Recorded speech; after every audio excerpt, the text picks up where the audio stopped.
Welcome to the PEI Business Podcast. I'm Jennifer Evans from Stingray. And on this week's episode, we're sitting down with Matt Jelley, the president of Maritime Fund Group.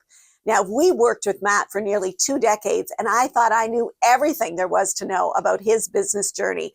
But wait, there's so much to talk about and so much to find out. You don't want to miss it. It's the PEI Business Podcast, brought to you by Innovation PEI, where we're celebrating island business.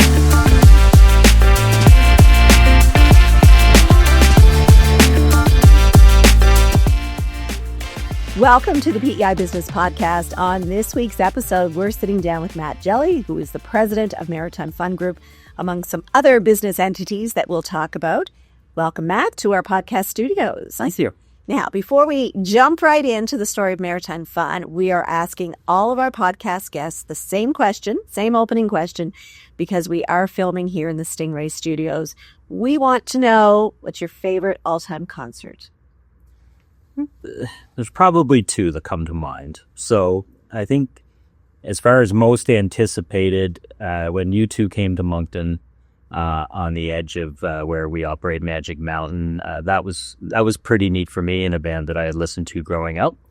And I think the second one for a community pride in that when and it's a little cliche, but when Taylor Swift came to Cavendish, you knew that was the start of something bigger.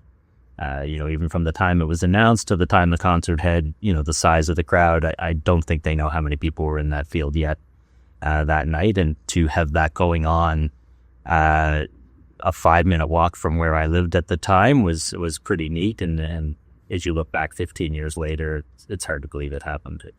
And we were there. We were all there. I know. It was an amazing concert.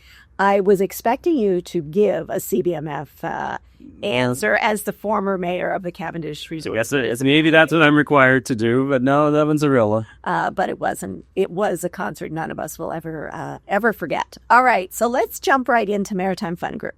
You're the president of Maritime Fund Group. You are the face and the voice and the person that we associate with the company. But there's a whole series of family members involved in the company. Can you give us the family tree of who else what? We're a true family business. So my family was born and raised in Summerside, but my parents were school teachers, and then I'm the third of 4 boys in the family. And all of us have worked in amusement parks at various times. All of us have worked with the family business and in different roles. My oldest brother, Peter, would have been the first one who started working at the Sandspit way back when. And he now lives in Ontario, but is connected with each of our businesses and as a partner and as an advisor. My brother, Mark, has had roles both at our Moncton properties and on PEI. Again, he had started at the Sandspit, and his career took him through forestry engineering and paper processing before he came back, and since 2000 has been basically full-time in the business and now works running our food operations on PEI. I am primarily focused on Prince Edward Island, but also operate our campground now in Woodstock, New Brunswick. And my brother John is operating our Magic Mountain operation, and has been there for in the last 15 years, full time, well, probably 20 years now. So 4 brothers, all in the business. Are you the first generation of entrepreneurs in the Jelley family, or is this? We're certainly our parents had entrepreneurial streaks. They came, from farm families and education families as well. We had some uncles that were in business in wide ranges, but as and we learned business things from a very early age, from our paper roots, where you had to keep track of your money and pay for your papers each week and collect from your customers. Our father helped keep an eye on that with us. But as far as, and we benefited from, the people who have owned many of these businesses before us. A lot of what we've purchased have been established businesses that we've been able to take to the next level. But as far as this business and Maritime Fund Group and our family, it's a first-generation business with my 3 brothers. Now, each of you also continued on and did your post-secondary and in some cases grad school. When did you have that aha moment that I want to be an entrepreneur? Well, I think, we had paper routes and that taught us about cash flow and management. When we were younger, we were seasonal campers at Marco Polo Land, and with my dad, mom, and with our brothers, we kind of used our paper money and started purchasing some travel trailers to rent. But we were all kind of getting pulled towards the Sandspit in Cavendish as a place that we wanted to work. And on Saturdays, when it was time to clean the trailers, we were getting a little more scarce each year. And I think the time came that business, we had to get out of that.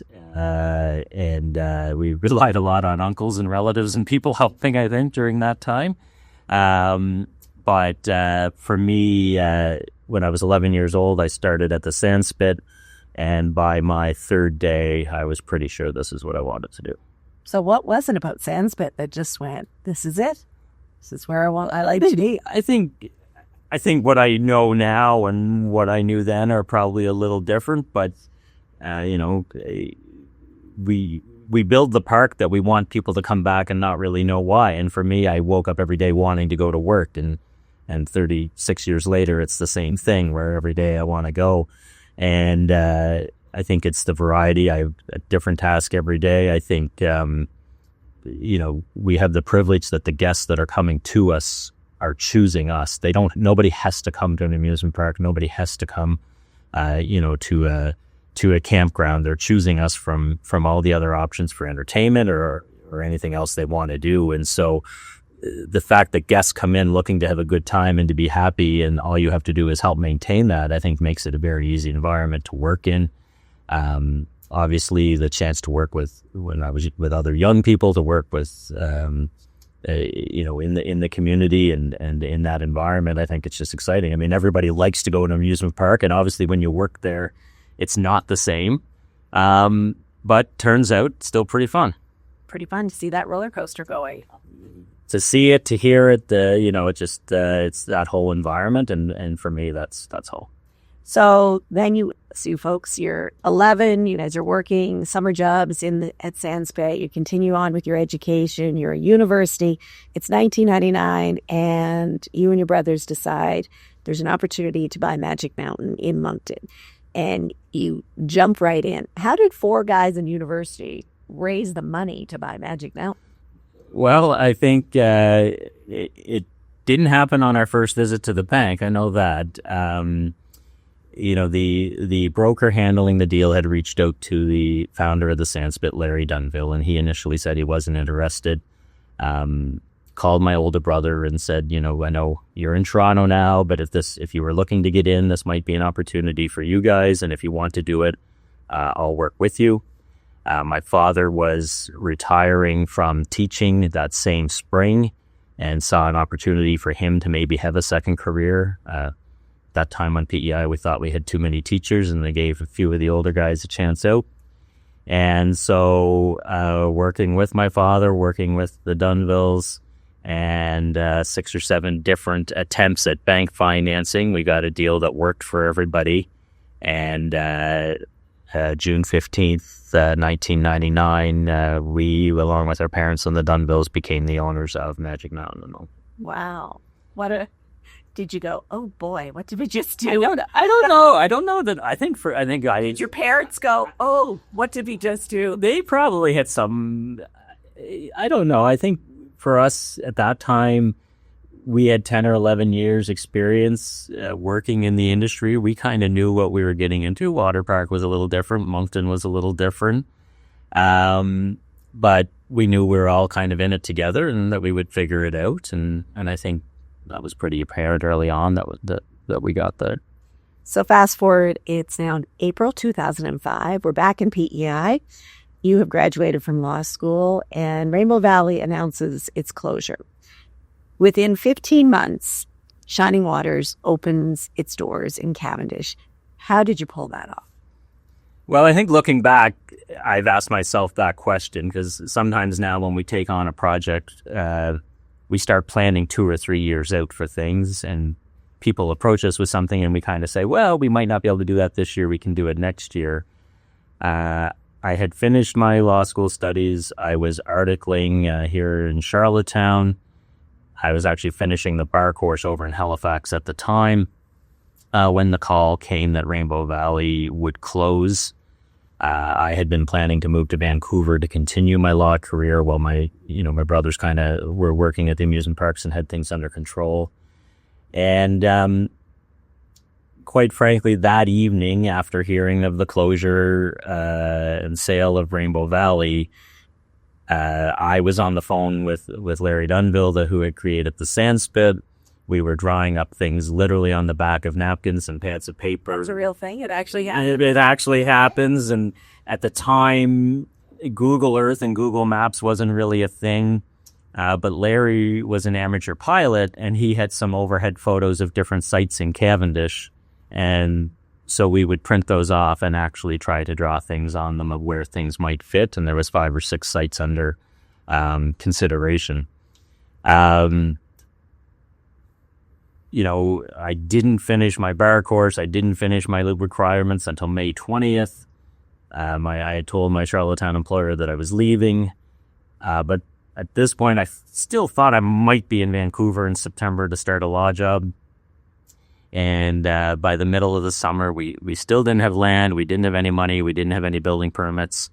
But I had to decide that I was going to go full speed ahead on this and make it happen. And so working with different financiers, working with our partners in the other businesses, we found the piece of land. We had our public meetings in Cavendish, and on October 17th, we broke ground. Quite honestly, we said we'll do as much as we can. We'll get to Christmas, and we're going to make a decision. And by Christmas, we were in deep enough that we didn't think we had another year to wait, so it had to happen between then and July 1st to get open. It meant at that time I was living on site. Really, for the first 7 years of Shining Waters, I lived on site in the farmhouse there. But at that time, I was living on site. We were working all day in the winter, in the evening, drawing out plans and trying to get material orders for what we were going to build the next day. We had over 100 people working on site through February, March, April. And on July 1st, we opened. And the grass could have used a couple more weeks probably, and we had a few things to figure out. But we made the day that in December, we said it would be July 1st, and we opened July 1st. It was a very exciting time. I remember being there for opening, and you just couldn't believe this was here in our backyard. 20 years ago, what was the most challenging thing that you had to face doing that? I think, and it's true that there still was no master plan for the construction. We were making it up as we went, and the fact that the next year and the year after we had to add it to the park, but we've never had to really go back and tear something out. Or a lot of water parks had drainage issues and puddles and things like that. And the fact that we got a lot of things right for the time that we had. But I think it was just that time, and luckily in my life, and kind of because I didn't make the decision to go to Vancouver, I had a lot of time on my hands that I was able to fully immerse myself in that project. I was playing secondary roles in Magic Mountain or in Sandspit for that couple of years. And so I was able to live on site, breathe it, and build the park. But to do that much work in that short a period, I did it when I was 26. I don't think I could do it now. So it was a moment in time, and I'm glad I had that opportunity. But I'm smart enough to know I couldn't do it again. Was it a lonely time? Because there you were in Cavendish in the winter, dreaming the dream for a water park, kind of on your own. Yeah, I mean, yes, I had my family around me. The Dunvilles tended to travel to the U.S. during the winters. And so, yes, every evening, every early, I was on my own, but I had so much to do and really do it. I'm pretty comfortable being on my own. Some might think I'm too comfortable being on my own. But for me, it was that chance. And I think when you're in a business then where there is so many people and everybody asking you things during the day, to have a little time to yourself in the evenings wasn't so bad. Those first couple winters living out in Cavendish, pretty peaceful and quiet. You have a national park to yourself. So I think I got pretty used to being able to enjoy that and to go from the intensity of the summer to having a little more time during the winter. Pretty good deal for a while. So after Shining Waters, you then continued to add Sandspit to the company and have continued to grow. What other properties that people might not be familiar with are part of Maritime Fund Group? Yeah, so in 2006, Shining Waters opened. In 2008, the owner of the Sandspit, they came and said that, they understood how the parks working together would be better, and that if my brothers and I were ready to, and a second partner, Adam Hickey's been working with me for 30 years as well. And Adam and I, from even through university working at the Sandspit, we had actually purchased Burlington go-karts together in 2001. So that was kind of an intermediate thing going on as well. But by 2008, the Dunvilles said, it's going to make a lot more sense for you guys to be running the Sandspit. And so we took that opportunity to purchase the park at that time. And that really allowed us to, even though the ownership of each of our locations is a little different, it allowed us to fully kind of cooperate and share resources and start building a team in the office and start building a year-round maintenance team, and everything started coming together then. From 2008 to 2015, the focus was really Sandspit and Shining Waters, and Adam and I and the rest of the team were full out at making that happen, and really had a chance to focus on that. But in the winter of 2015, which those of us that remember was 12 or 14 or 16 feet of snow. Wasn't great. We had two different projects on the go. We had purchased the assets from Crystal Palace, and on PEI we were planning to open an arcade and to add the roller coaster at Shining Waters. But we also had the opportunity to acquire what was then known as Cranberry Village or Cavendish Entertainment Plaza. That was Ripley's, Wax World of the Stars, Mariners Cove Mini Golf, and a couple retail locations there. And so from 2015, 2017, we were able to grow and expand and renovate that property. Our arcade, we had started opening, we had taken over the food concession at Green Gables and the National Park Beach. 2017, we purchased King Tut's Tomb, renovated it into the Cavendish Beach Adventure Zone, so laser tag, mini golf, and the Route 6 Haunted Motel. And from there, that property expanded. During COVID, we had the opportunity to acquire Black Magic Mini Golf and grow it out, develop and expand those attractions.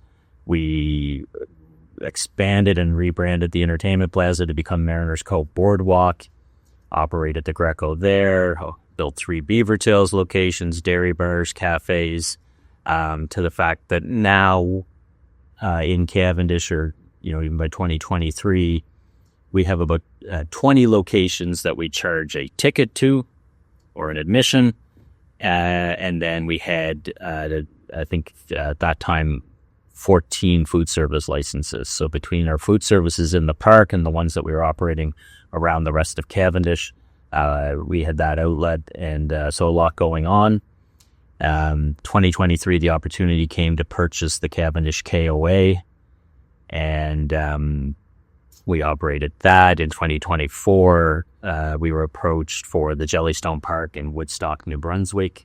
It has a water park element. It has the campground. It has your name. Well, not quite our name. They don't spell it correctly, but it was kind of meant to be. It was kind of pretty neat. And so Matthew Jelley running Jellystone Park is pretty fun. It's a good story. And we felt the KOA had operated quite successfully for 30 years, and the former owner, Victor and Kay Hariscu, had done a great job there. But we felt that in Cavendish, it was the opportunity to have a fresh start and to rebrand things. And so this past year, Cavendish KOA became Jellystone Park PEI. That allows us to have the Jellystones in Woodstock and PEI and to cooperate and to work together on those. But for everything else we do, family-friendly entertainment, family-friendly environments, the Jellystone brand has worked really well for us in Cavendish, and it's been very successful over the past 30 years in Woodstock as well. And so it's a pretty neat addition to our business. at the amusement parks, we used to think it was great. We could send everybody home at 11 o'clock at night and we didn't have to worry about it anymore. In the campground, but the campground business, we're living and camping with them. And, but we have great loyal guests and lots of great new guests coming on as well. And the campground business has been good. The same time, the next generation, my nephew has really taken a role in the operations on our amusement park side. My brother has really locked down the food side, and that's allowed me to focus on the campground side, with my partner, Lindsay, who operates on PEI, but also helps the team in New Brunswick. But campgrounds are a never-ending construction project, and for me, that's a pretty good distraction at this stage. So I want to go back to the family dynamics again. You have 3 brothers. I have 3 sisters. Love them dearly. Yep. Can't imagine, though, the 4 of us running the businesses together. Like, how does that work? Yeah, look, we grew up. We're about 2 to 3 years spaced apart, so we didn't have to directly compete on the same sports teams or with the same friend groups or anything like that growing up. But we competed a lot with each other, and whether it was Monopoly or Risk or, back then there was 1 car and there was 1 TV in the household. So I Boys all wanting to take it. yeah, and I mean, leaving with random people to go on hockey trips and whatever else. I mean, you did what you had to do back then. But as competitive as we are, I think we've always respected each other's abilities. We've had healthy debates and healthy discussions. We've been lucky that the businesses have grown in a way that we all kind of can have our own thing to do. We talk regularly, almost every day, because we want to, not because we have to for things to function. And we enjoy each other's perspectives. And yes, we try to,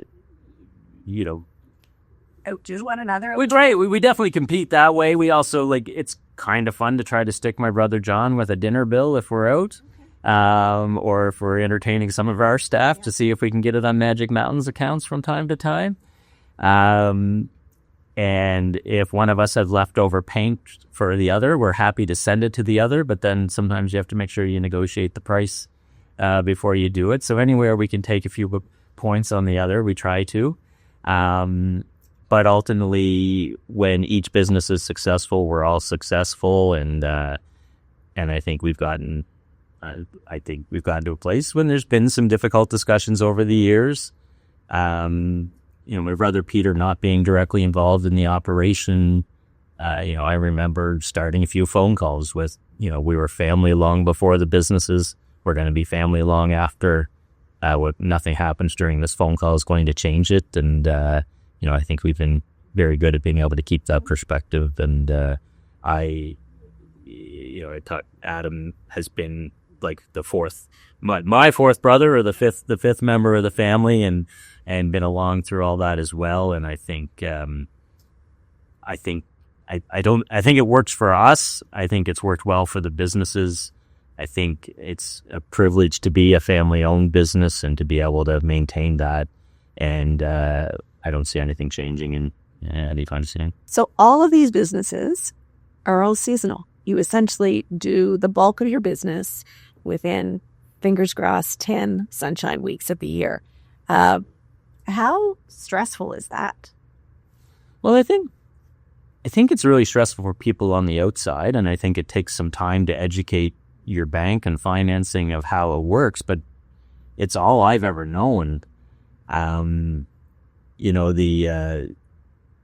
Dunvilles used to run the sand spit until Labor Day. All the maintenance would be done by September 30th and everybody sent home.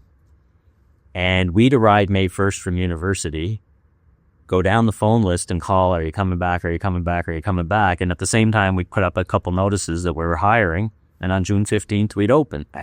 That doesn't work anymore. It doesn't work for what we are. Even here in the winter now, we have 18 people working on site in Cavendish year round, between the office, our carpentry team, and our ride maintenance team. So we've become a year-round organization. You have to budget and you have to plan for that. But and some years you can plan to do more work, and some years you might have to do a little less. My brothers would probably wish I didn't have this approach, but we don't have shareholders screaming for dividends and for everything else. We have some flexibility that in good years we can spend a little more, and in tough years we can probably take a little bit from a reserve. And I think being family owned has really given us that flexibility.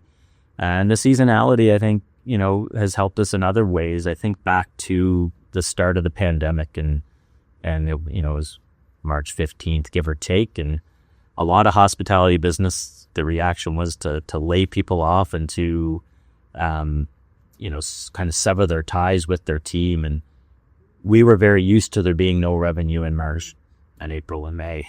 And so we were able to keep everybody. And we had to learn to work virtually. And there was still a lot of uncertainty about what our seasonal team and what our, or how many students we'd be able to hire.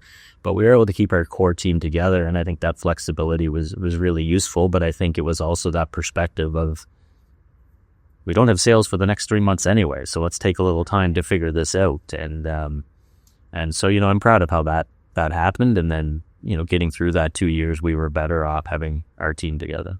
So last question as we start to wrap up. You have really taken a leadership role in the PEI tourism sector, and now on a national stage as well, being involved in the National Council. What is your vision? What the first 20 years has looked like. What's your vision for PEI tourism for the next 20 years? What will be the secret that protects our industry? I'm not always aligned with the industry on that. What's Jelley's? Well, I mean, it's a lot of the time through the early 2000s, it was you're too dependent on the maritime crowd and you're too dependent on returning families.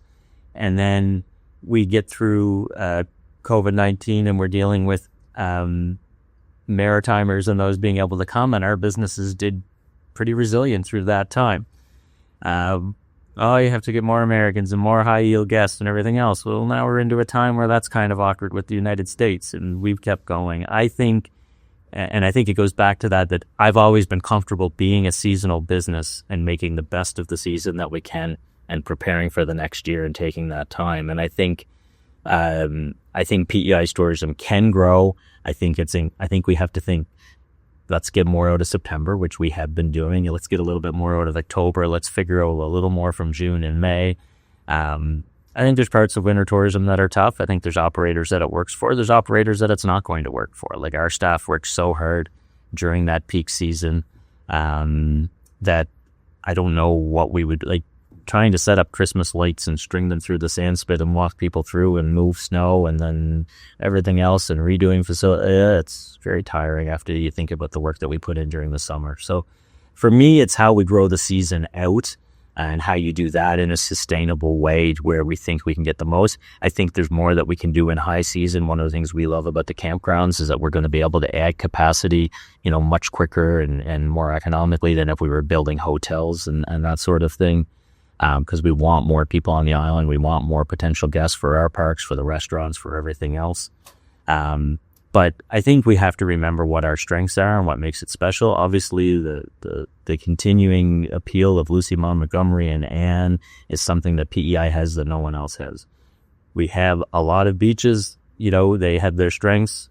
Also, that limits the season in some ways. We have a golf product that, people might not be flying in private jets like they might be to Cape Breton or Fox Harbor, but we have, an achievable and an attainable market here where they've had a number of good years. So I think we have a lot of strengths to build on. I think when we start getting into some of these other things, if we're competing, if we don't have something unique over a Halifax or a Fredericton or a Toronto or an Ottawa or whatever it is, just because it works in some of those markets doesn't mean it's going to work here. And so I think remembering what our strengths are and building on that. I think there's also a challenge. I think, we want to believe that we are the friendliest destination and that we're something special. But when you go to other places, you soon realize there's lots of other friendly places out there, and that alone is not going to be enough. So I think really building on what our resources are. I think Food Island Partnership has done a great job on taking PEI products and elevating them. Obviously, that's outside of my industry, but I think things like that, really remembering what makes PEI different and building on that, and realizing that we don't have to have everything that everywhere else has is part of what our strength is. So we go back to Shining Waters. This is the 20th anniversary on July 1st. What does it feel like knowing that there's a whole generation of kids who are now 20 years old? In the next 10 years, they'll be taking their kids that now you have been part of their childhood memories. That's got to be a pretty special feeling. Yeah, I think, again, when we talk about how you get up every day and even through the winter and that and prepare for the summer, it is ultimately about the customers, and it's about hearing, we open right up with busy school days, and you hear those kids coming in but you also hear through the winter, when are you going to open, and people anticipating, and a number of people, like children asking on a day in February when it's a little sunny, is Shining Waters open today? Just not really understanding how it works. I don't think it would be good to sit back and think, oh, I did this, or I built this, or I've done that. There may come a time for that, but I'm not there now. For me, it's, so you're building, but you live in every day, and you wake up every day, you try to do the best you can. You want to provide a safe, clean, friendly environment. We're going to keep doing that. We exist because our guests want us to exist. I honor that privilege that I have to be in that business. The fact that people look that the best day of the summer can be spent, whether it's at Shining Waters or whether it's at Sandspit or whether it's a weekend at one of our campgrounds, that's our goal. That when they're asked, what was the favorite thing you did this summer, that we're in that conversation. Absolutely. Well, happy anniversary, Shining Waters. We look forward to the party this summer, and thanks for joining us on the podcast. Thanks, Sean.